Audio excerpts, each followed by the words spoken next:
In that we're heading into the holidays. As I said, it's a stressful time for everybody. We're having people in our homes, friends, family, perhaps gathering for parties or whatever else we may be hosting. I'm assuming this is equally stressful on our dogs. Oh boy, Jill and I just had a great conversation about this the other day. It is equally stressful. I can't imagine. You put food, you have children, you have visitors, you have people who haven't seen each other for a long time. Sometimes you even have people bringing visiting dogs. You have a whole mix. And so we were talking about tips and strategies to help make that safer for families, like setting up kind of a game plan ahead of time, deciding who's going to be where. If you're going to be having children visiting. So for example, if someone has a newborn and they're so excited to come to Thanksgiving and they're so excited to share their newborn, at some point that newborn baby is going to sleep, usually probably in everybody's arms. But seriously, at some point, they may need to go and take a nap in another room. We need to be sure that the family dog or the dog that lives at that house or any dog visiting does not have access to that newborn. That all needs to be set up ahead of time. That's a safety measure that allows for us to make sure that there is full, awake, active, aware adult supervision and that the dog does not have access at any time.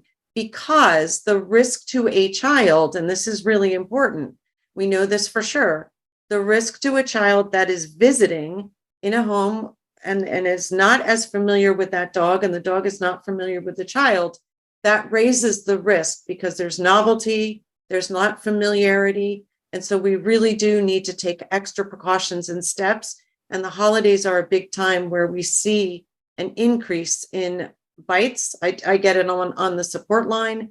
And so I wanted to put that point out there that if you're going to be traveling and you're going to be bringing your baby, your toddler, think about your plan. Where are they going to be? Is there a dog in the house?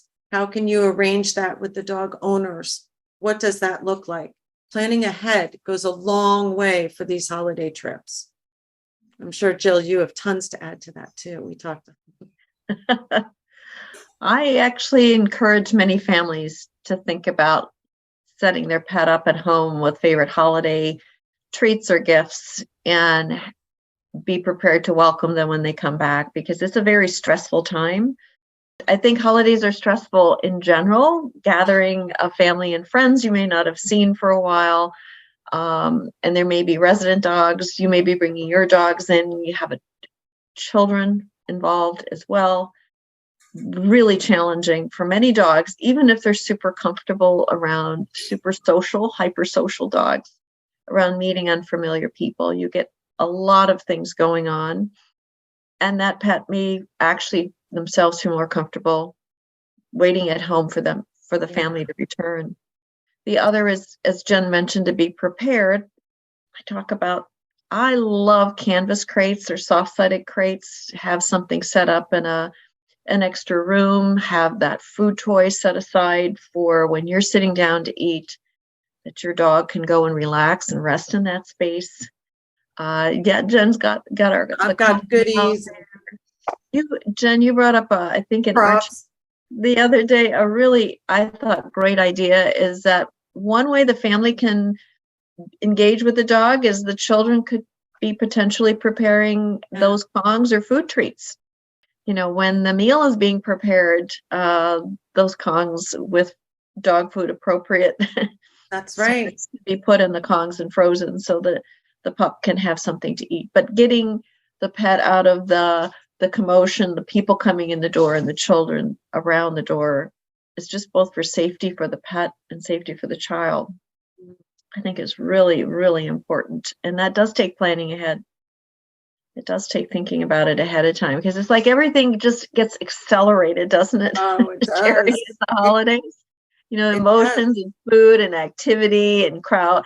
And we call that trigger stacking. We all trigger stack, and our dogs certainly can do that as well. And it is often the end of the day that I get calls onto the support line where there's been a bite or a growl and there's been an incident. And it makes sense. We're all trigger stacked at the end of the day. Everybody's tired. So allowing our dogs to have breaks during these times and giving them something, it doesn't have to be any kind of food dispensing toy, giving them something that they can go and enjoy and relax with. But scheduling those breaks for the family dogs, I think, is really important. A lot of people don't think about it. They think they're family. They should be here with everybody. But I need timeouts. I need a break from my children and family when everybody's home. So we have to think about it that way too. Plus, there's sometimes dangerous foods that are dangerous for pets available, right?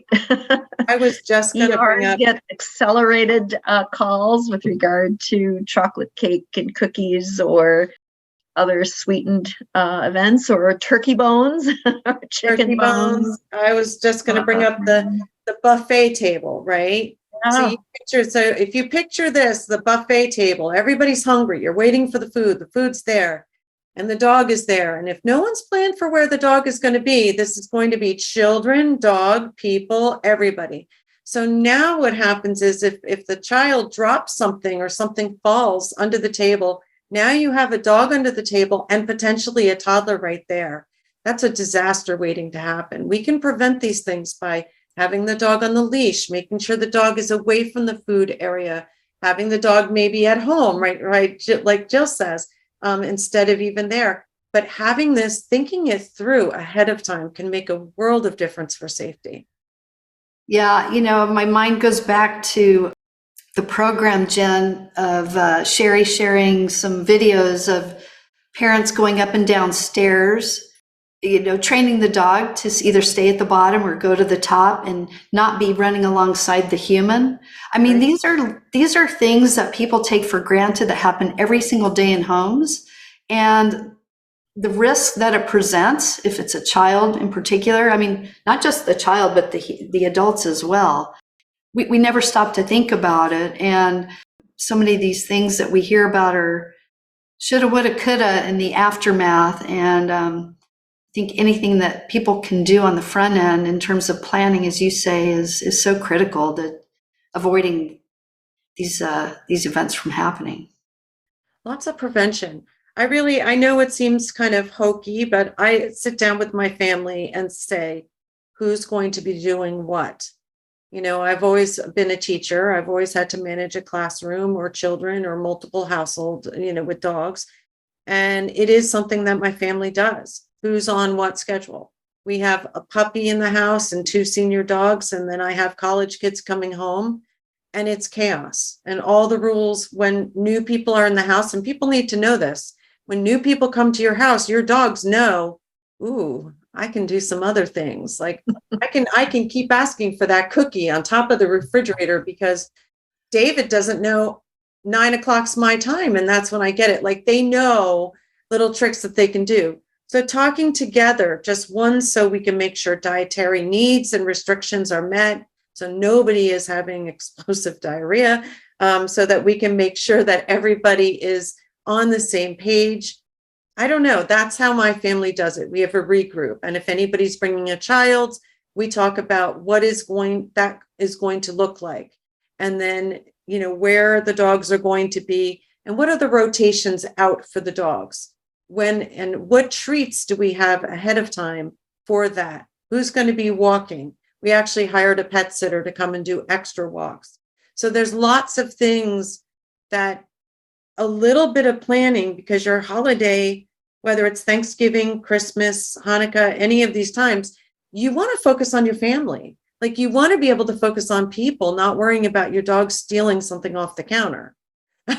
So that's what, Jen, that's what I tell my clients is in the same when a baby comes home, you need to be focusing on these events are really human-centric events because pets, dogs are such a huge part of our family life.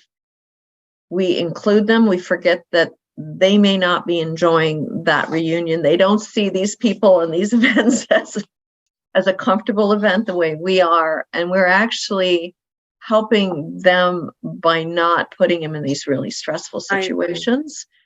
We sometimes we're excluding them when in fact we're actually providing them a relief zone, a safe zone Yeah. Because you don't, with a child and a dog, you have to have some adult has to be 100% supervising. And Yes. then that takes that individual out of their ability to be preparing a meal, greeting guests, saying hellos, those sorts of things. It's just a really, really challenging and stressful environment. It really is. I was going to mention some of the management options, so if you're traveling, and this is something that I think veterinarians, if your client has toddlers, asking them what their trips are going to be, where they're going to be going, because bringing a pack and play or bringing a play yard with you, not counting on the house that has a dog, but, bringing that with you. Say you're not bringing your own dog, but there happens to be a grandparent dog there. Knowing to bring that with you can make a big difference in that whole, the way everything goes. So just little reminders about what are you going to do to set it up for success for everybody, not just your dog, but for the dogs that you're going to be visiting. It can be helpful. That's really, really helpful. And I like your comment, Jen, that those of us in the veterinary profession, I think, are in a unique position because we have contact with clients for other things, and bringing this up as a conversation. Yeah. Many times clients don't bring it up. They either don't think about it. They may be uncomfortable bringing it up. They may not realize that the veterinarian or veterinary technician has information that could be helpful to offer. And it really adds to the relationship I think we have with families and their pets to just bring those questions up. Hey, how's it going? What are your plans for the holidays? What is your dog going to be doing? Oh, a new infant in the home. Yes. Those sorts of family situations are wonderful adds because you can really be the initiator of that conversation, which is I see it as a personal touch of concern, and Yes. you're an incredible source of information to help send people to good sources of information about dog behavior, body language, safety, and encouraging appropriate engagement between children and pets. Absolutely. Well, and most veterinarians don't think about this. It not only benefits the welfare of the pet and the family potentially, but the fallout in these instances where a dog does snap or bite, that pet, we may lose that as a patient if that dog winds up being relinquished or given away. So, I mean, there are many ripple effects, particularly for our colleagues too. Absolutely. Yeah. Or they may come back to them and say, my dog bit, what do I do now? So understanding, then my first question would be, tell me about what happened. So courses such as what is being offered through VetVine or what Family Paws provides helps give back information, helps prepare the veterinary professional for questions to ask. I consider, dog behavior, animal behavior, our diagnostics is talk, it's questions. It's, I need to understand. I can't run a blood test usually. It may be part of an understanding, but my diagnostic tools are knowing what questions to ask, what points to try to figure out and help that family. And I find my clients they come to me with these questions are some of the most wonderful patients, most caring individuals. They're the most committed to their pets. And when we start to have bites in homes, we start to break the family bond, that human-animal bond, and that is the first step toward relinquishment. So as a veterinary professional, I feel like that's one of the things I'm passionate about is helping preserve that and improve it.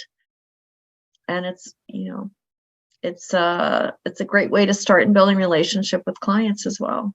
Definitely.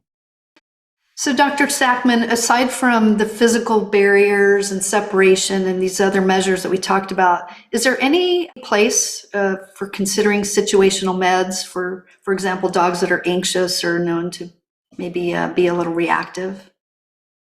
Sure. There are medications that family owners should check with their veterinarian on with regard to making the event a little less scary.